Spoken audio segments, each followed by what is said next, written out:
Our next presentation is our own Greg Thain from CHCC to give us one of his deep philosophical discussions. Thank you, TJ. Can you hear me? Who thinks this is AI? Who thinks this is an AI picture? Who thinks it's a real in-camera picture? Interesting, about 50-50. It turns out this is actually a real image. I myself was not invited to the Cannes Film Festival this year, again. But a film premiered there called Life in Peru. And an actor dressed up in a foam condor costume as part of the promotion for that. And this is a picture thereof. I tried really hard to track down this costume. I thought it'd be great to wear today, but turns out there are things you cannot buy. And interestingly enough, in this film, Life in Peru, it describes the spiritual role of the condor in the ancient Peruvian tradition. And in this tradition, the role of the condor is to carry the souls of the departed to their final destination, wherever that may be. And I don't know if this is a good metaphor for the Condor software suite, but I think about that all the time. And fundamentally, there's no way I could see a picture like this in the New York Times and not put it in my presentation. So this isn't really what I want to talk about. What I want to talk about is what I'm calling functional distributed programming. And this comes from an observation that Marone had, I think 2 years ago, that we haven't really talked about much more. And I want to put a finer point on it, and I want to bring it sort of to the forefront of the discussion, because I think it's a very valuable way to think about distributed computing. Put simply, this idea is that a job is really like a mathematical function. It takes some input, it operates on that, and generates output. And as such, a job is like a mathematical function. And there's a very long history of using this metaphor as the sole basis of computing. It's called functional computing. And we haven't applied that, I think, much to Condor, to distributed computing. But there's tremendous value here, because if we do this, I think, and the more I thought about it, as I thought about this talk over the last few months, we can generalize a lot of our one-off pet peeves about the way we think maybe people are doing distributed computing non-optimally, and we can generate solutions to those, which is really powerful. Now, when I talk about distributed programming, or maybe when I talk about programming generally, maybe you think I'm talking about sort of traditional programming languages, Python, C++, Golang, and all these things. And I'm not really talking about those. I might use these languages as examples to draw from, but what I really want to talk about are these kind of programming languages here: the Condor Job Submit language, Dagman, Pegasus. And these two are programming languages. So I want everyone to know that if you're writing a Condor Submit file, you're programming. If you're writing a DAG file, you're programming. If you're writing a Pegasus DAX, you're programming. And these ideas apply to these systems just as much as they would to a Python or Rust programmer. So this talk is really for everyone here. And what I really want to influence is maybe your own system here. So what is this functional programming? Well, it dates back kind of a long time to John Bacchus. Anyone know who John Bacchus was? Oh, just one. Not even Marone. Just one person. Very good. John Bacchus invented programming languages. He invented Fortran and FP and FPL and Bacchus normal form. But when I say he invented programming languages, he didn't just implement Fortran and all these other things. He implemented the idea of programming languages. Before Bacchus, we thought everything would be low-level assembly language, but he had the idea and the insight that we could write successful high-level languages where we could have a more human, and at the time human meant Fortran, but it was a big step forward, so let's give him a break, and programming in that way. So he was a real pioneer, and As a result, he was granted the Turing Award in 1977. The Turing Award, of course, is the highest award that the ACM gives for computer science. It's the highest award that any computer scientist can win. It's not quite at the Nobel or the Field Prize for our mathematics and physics friends, but it's up there. And every year, the winner of the Turing Award gets to give a talk. And these talks are fantastic. So if I could be granted a little bit of a sidebar here for our fellow students and maybe any young career people, I would suggest that because computer science is a very young field, we have maybe 60 years, I don't know. There's advantages and disadvantages of that. But one advantage of being such a young field is you can read all of the Turing Award lectures going back to the beginning of time, which is like 1967, and get a view of the whole history and the whole foundation of computer science. This is not something you could do with physics, right? If you want to do this physics, you have to go back to Newton, Archimedes, and that's just no fun. But these Turing Award lectures are foundational, and surprisingly, they're accessible. You don't need to be a PhD computer scientist to read them. As a result, or as an example, from Box's paper, he has this to say. Hope we can read that, wherein he excoriates programming languages of the day that are so complicated that they have a manual of 500 pages or more. Can you imagine a system so complicated that it has a manual of 500 pages or more? And more to the point, he says that as languages are getting more and more complicated and complex, still they're not gaining any more fundamental power. They're bundling and throwing on special cases and functions and APIs, but they really don't have any new fundamental power, and that's a problem going forward. Furthermore, he says that this problem is because all these languages are traditional imperative, or what he calls von Neumann programming languages. And he says they're characterized by several things, including control statements, like for loops, assignments, as opposed to initialization, but assignments and variables. And this is sort of the root of the complexity problem. Instead, he proposes functional programming as a solution to this.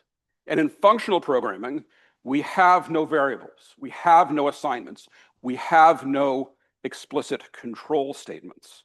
And it's getting a little CSy. We also have accommodating forms, which may come in play later. So what is one of these functional languages that Bacchus suggests are the solution to this complexity? Well, it's that every function in our programming language produces output that only depend on the input. There's no global variable, there's no shared state. And because of this, every function is idempotent. If you run it a second time with the same input, you get the same output. Or if you run it one time and it gets interrupted or doesn't finish, if you start it again, it will generate the correct output. And there's no statements or only expressions. These are also expression-oriented languages. So what is not a functional programming then? Well, things that have this. Now I'm making the sin that Aristotle tells us not to do, but that is defining a thing by what it is not. But maybe that's the easiest thing to do in this case. So when you see global variables or assignment or explicit control statement, that's not very functional. So lots of people want to see code. What does this look like? Well, here's an example program. Would we say this is in the functional style or not? Well, we see we have explicit control statements. We have this mutation assignment, and this is simply calculating a sum of products. And maybe if we were to rewrite this in Bacchus's functional style, it might look like the bottom thing here. Notice that we have a function reduce and a function map, but there's no explicit loops. There's no explicit assignments. Now, I'm curious for you Python programmers in the audience, who likes the top one better? Yeah, don't be shy. Who likes the bottom one better? Yeah, I see all the weirdos raise their hands. And this has kind of been the bane of programming languages. And this is why even though Bacchus proposed this as a solution in 1977, it hasn't taken over the world. It has taken over our ivory tower academic programming language experts. Now, unfortunately, though they've done a lot of work in developing the power and the expressibility of functional programming language, they tend to say things like this. And later, they tend to say things like this. But I'm here to tell you that functional program, or this functional style, and it doesn't need to be an all or nothing, doesn't need to be the domain of ivory tower theoreticians. Functional programming can be accessible by everyone in this room, and you may already be doing it and just not knowing it. You may be cool already and just not know it.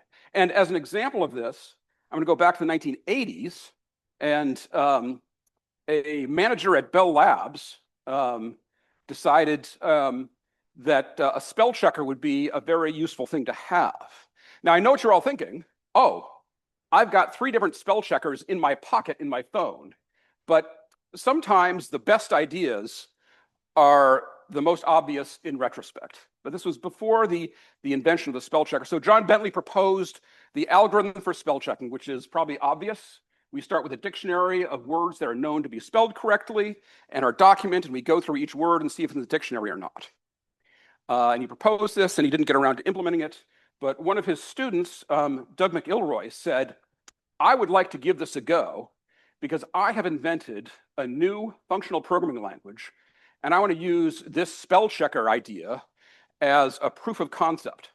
And so he implemented a spell checker in his brand new highfalutin functional programming language in an afternoon. And it fits on a screen. His spell checker looks like this. Does anyone know or recognize what this functional programming language is? I'll give you a hint. It's kind of written in Unix v7 style. Today, we might write it something like this. Who knows what this functional programming language is? Oh, please, not always the same hands. Michael. It's shell, right. And he didn't actually call it a functional programming language, but it is. And when I was taught shell, no one told me that these pipelines are a pure functional language, but they are. And maybe that's why I like shell so much, is no one told me that they were this difficult to understand, pure mathematical creation. But shell pipelines are an example of a pure functional language, and they're relatively easy to use. Now it's still the Unix command line stuff, but it's not Greek letters and monads and all these things. And what I think is even more interesting is that the shell language as a whole is not functional, just this subset, so that we don't have to let the perfect be the enemy of the good. We can have a functional style mixed in, or we can use the functional style maybe where appropriate without trying to be 100% functional. So for example, who's written this pipeline? Yeah, exactly. Was it hard? No. Who's written this pipeline this week? Yeah, exactly. And what's interesting to me is functionally, now shell doesn't work like this, but functionally, or maybe in a mathematical sense, you would write it like this. Who thinks this is better? Because this is, oh my goodness. You have had too much math in your life. But I think most of us prefer the left to right because I think most human languages are written linearly. All human languages are written left to right, except those that are written right to left, or those that are written top to bottom. But no human language is written inside out, like an onion, but that's the mathematical style, right? Challenge accepted. So even though these two forms, the mathematical inside-out onion and the left-to-right shell pipeline form, are expressively equal, one I think is a lot better than the other. Now, I would tell you to read this paper, which explains why notation matters. But it was the 1979 Turing Award lecture. So surely by now, 15 minutes into my talk, you have already read it. Again, it's accessible, it's easy to read. I highly recommend it. But even as functional languages sort of lost their day, in, I think, 2014, Google published a very influential paper called MapReduce, wherein they showed how functional style with map and reduce functions, like we saw before, are extremely useful in a distributed programming environment. And we like this paper for a number of reasons, not the least of which is they cite Condor, and they cite other friends of ours. So that was always heartwarming. Now, getting back to the paper, here's an example of the sort of thing that you can do in MapReduce. And notice that this reduce function really has a loop in it, but because functional programming has no explicit control states, the loop is hidden in this, which means the distributed system can decide where to place the tasks and when to run them and when to rerun them, which is sort of the power of this style. But this was just the beginning. This sort of functional style and not necessarily pipe syntax, but other things have been getting more and more speed and more leverage. Google even proposed a alternate syntax for SQL, because SQL is also a functional language, but it can be kind of hard to read. This is like the ultimate in the inside-out language. Who knows what this does in SQL? Yeah, I thought so. And Google proposed an alternate syntax, which the same SQL engines would execute and obeys the same relational algebra, but just with a functional pipe syntax like that, with pipelines like this, kind of like shell pipelines. And I think this is kind of interesting. And the fact they call it pipelines is very illustrious because they're not the only people who call things pipelines. When astronomers have big workflows, they don't call them workflows, they call them pipelines too. And I'm always interested, worried, curious, whenever we have the same word used in two different contexts, because it can kind of go one of two ways. If you remember my talk last year, I talked about the problem with the word heap because it means two very different things and it causes all kinds of confusion. So we have to be careful that when we use the word pipeline, we need to investigate, are these two things the same and we can borrow concepts from one to the other, or are they two completely different things and we're just going to get confused here? I think they're two very similar things, and we should think about these distributed workflows as pipelines. So I've been droning on here for about 20 minutes, and I haven't really mentioned Condor a lot. So I really want to get to the meat of this talk, which is how to apply these ideas to distributed programming with HT Condor and friends. Because I think that if we cast our distributed program, our Condor jobs, and think about them in this functional paradigm, we can describe a lot of the problems we have that seem to be one-off or maybe independent or different, that maybe are like the 500-page manual of Bacchus that apparently all seem unconnected. We can describe them in this functional way. And not only can we describe our problems all in the same way, this functional approach, I think, generates solutions to them. So you can solve your own problems. So what is Marone's favorite anti-pattern in distributed programming? Oh, there's so many, he says. Well, remember, when we send a job to the EP, it's going to need its input files. And there's a couple of ways to do it. We could send it along with the job explicitly using a submit file that looks like this. Or we could get it maybe from a shared file system. And one of these ways we like, and one of the ways we don't like. Why don't we like the shared file system? We don't like the shared file system because if you think about the job as a function, the input to that function, the file in the shared file system, is not explicit in the inputs, where the inputs are in the job description file. So we're not functional, right? And it's like relying on global state in a program. So a shared file system is not a functional approach. And moreover, because we know the shared file system is not functional, we can think about what a good solution is. And that is to make the input explicit, in the job description file. So this global state is like a global variable, and we can fix it by not making it a global variable, to make it explicit in the job description file. So let's dive here. Okay. So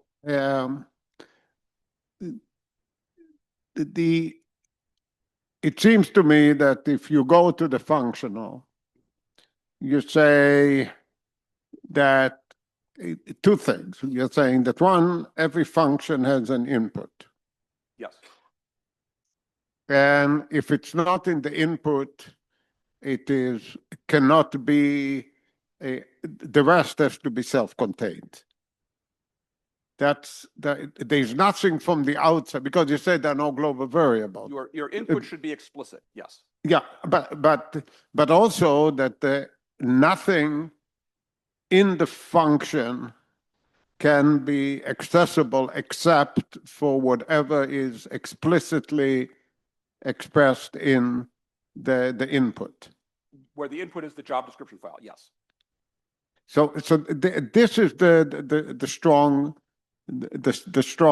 statement here, because a global file system, by definition, is anti-functional. Yes. And it is a result of I would say the Unix revolution that said you can wake up in the middle of your code, fetch a string and do an fopen, and as one of my dear friends says, voila, the thing is there. And you're coming in and saying, if it's not in the input. Now, the question is whether the arguments are the input. The thing is that you don't understand what 1, 2, 3 means.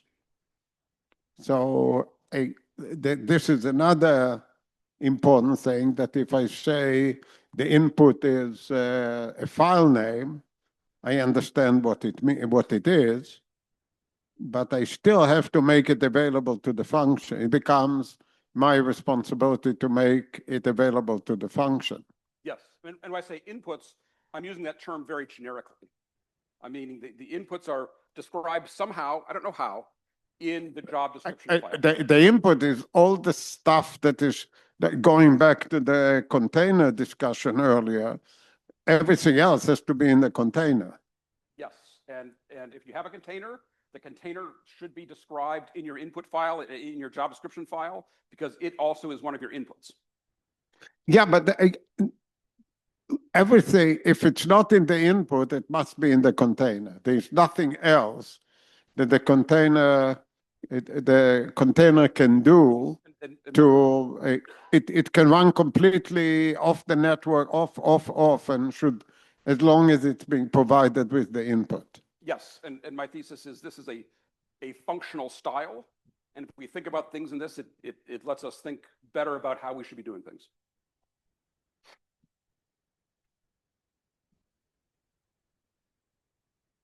A second example, another thing that gets us into trouble is random numbers. Now, a random number may look like this. And again, it may look like a functional get next. Oh, there's 0 arguments, and I'm getting an output. But really, if you read your Knuth, a functional or a random number generator really looks like this. There's one of many seeds, and given that seed, there's a sequence of random numbers. But when I use the pseudo-random number generators, then I had to specify a seed. Yes, but where does the seed come from? I have to specify. It can be hard-coded in. I mean, the idea that I think started with Java, that you get the seed from the system, which is your description of a pseudo-random number generator, is flawed. Yes, and that's the point here, is that we see many jobs who get the seed from the system, maybe the system clock, maybe some system random number generator. And again, because that seed is coming from outside the job, that violates the functional principle. We're not explicitly. It violates other things. Yeah. The functional part is the whole idea of pseudo-random is that it's repeatable. If you run the job twice, you get the same results. With the same seed, right. And again, if we look at this generating the seed on the system, again, it violates that functional principle. And again, we can fix this by transferring the seed in with the job, or associating the seed with the job and making the input, making that seed an explicit input. I think it's a man. The seed can be part of the job. Yes, exactly. You can say that this job and a job that has another seed is a different image of a container. No, yeah. Logically, but the important thing is that the seed is part of the job. Yeah, or part of the input. But in that case, it is, yeah. But we can't let the seed be coming from the machine, because that violates this functional principle, and we can apply this functional principle. I can tell you here for the audience that I had when I was teaching the performance class, that the students were supposed in Java to write a simulator, and they used this get the seed from the system, and it turned out that depending on the speed of the CPU, they will get the same seed for two different streams. Yeah, and I think this problem predated Java. I remember there's a security bug in Netscape, if you remember what that was, wherein they generated the seed for their cryptographically secure, Brian's probably just fell over, their cryptographically secure HTTPS by looking at the current time, which, maybe doesn't feel like it right now, but the current time is predictable.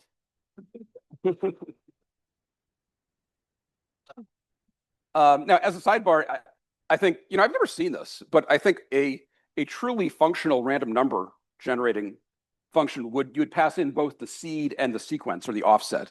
Now, someone said there's a Python API that does this, but I've never seen this, but I'm curious if that's by the way, a thought that you are moving forward, one of the buzzwords is reproducibility, and definitely a functional approach can help. Amen. Yeah. Yeah, and you should include it in your preaching. Now I'm just getting started. So I know I'm a little low on time. Because next time, bring also a choir. That will. Yeah. Okay. I'll get the candles and the final. I don't have time to run through my animation here, but the final example here has to do with Pelican. Now we know that Pelican caches objects in its cache, and you can write a job or anything can write via Pelican back to the origin. But when you write to the origin, it never goes through the cache. There's no cache coherency protocol. So if you were so short-sighted as to write a Pelican object with the same name, if you were to reuse a name, and then fetch that again, it's non-deterministic what version of the object you get. You might get the old one and you might get the new one. And again, this is an example of violating the functional principle, because you mutated, you overwrote a name. And in the functional discipline, we should just initialize and never mutate. I'm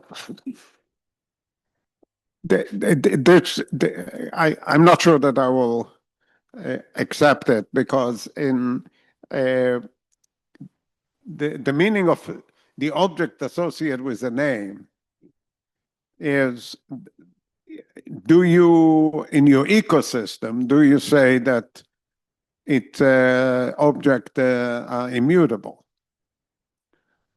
Okay, because once things are mutable, then you freeze everything on stone tablets. Even them, they can be mutable.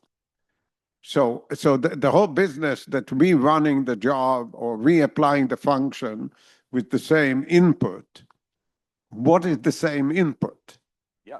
Is it the name of an object, or is it the object itself? Or is it, I mean, because you may have problems that whatever came from the cache is corrupted. So how far you go by guaranteeing that it's exactly the same, I think you have a problem there.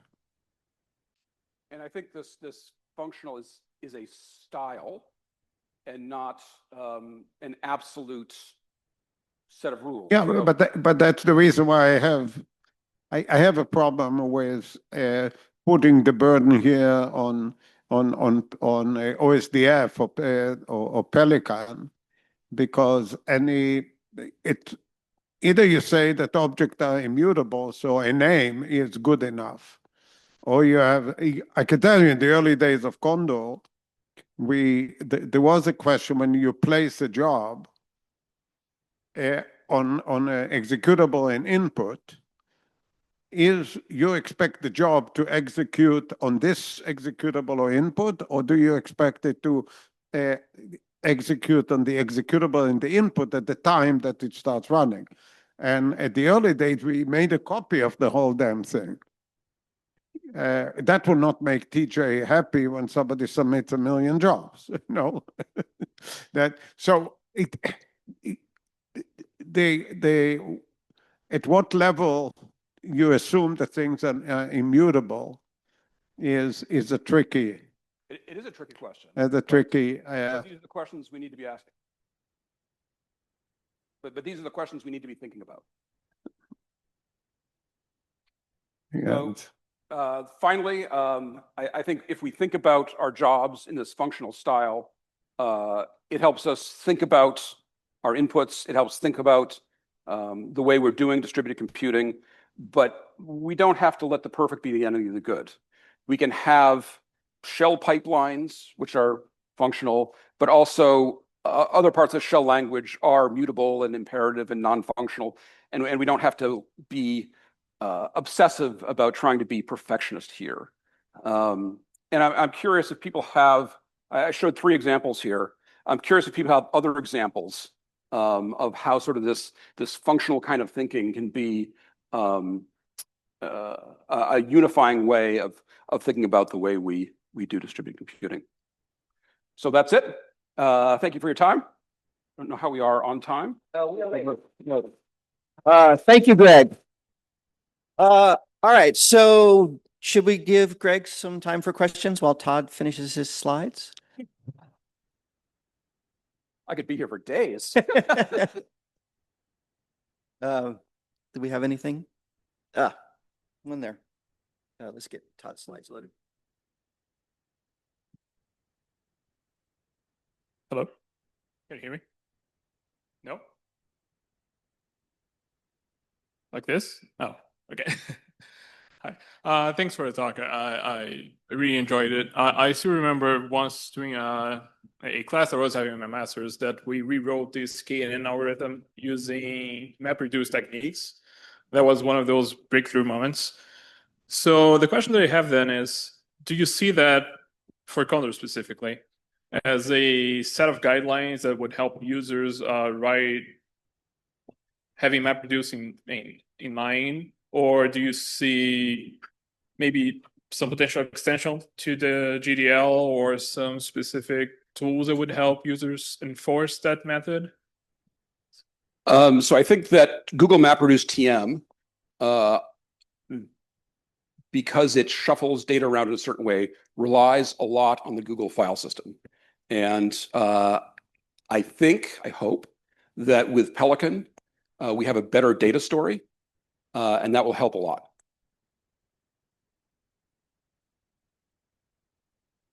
Thank you. All right. Thank you, Greg.